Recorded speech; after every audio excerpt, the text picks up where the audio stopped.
ढिंक चिका ढिंक चिका ढिंक चिका ढिंक चिका ढिंक चिका रे रे रे रे ढिंक चिका रे रे रे रे रे रे रे रे।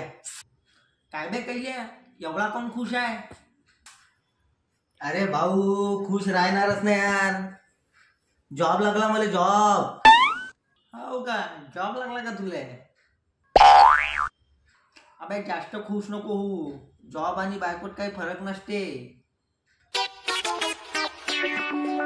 कसं काय रे?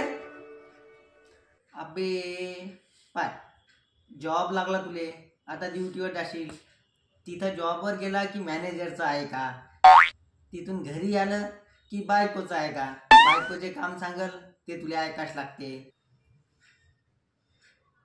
तिथं कंपनीतही मॅनेजर जे सांगते ते तुला ऐकाच लागते। मग बायको आणि जॉब मध्ये काय फरक आहे? बराबर आहे यार भाऊ, बराबर आहे। साला घरीही त्रास तिकडेही त्रास, सारखंच होऊन जाईल। मग बरं झालं सांगितलं यार भाऊ, आता बरं झालं सांगितलं। विचार करीन मी जॉब करायचा का काय करायचं। म्हणून म्हणतो भावा की जॉब गिफ्ट सोड, असाही तुला घरी त्रासच आहे बायकोच्या, आणखीन तिथं कंपनीत जाशील जॉब करशील तर तिथंही सेमच त्रास राहील, त्याच्यापेक्षा कशालाही करते जॉब गिफ्ट। ठीक आहे भाऊ, धन्यवाद। हा अबे माझ्याकडे येत जाय, मी चांगले ऍडवाइस देत जाईल तुला। मैं जोरू का गुलाम, अरे बन के रहूं।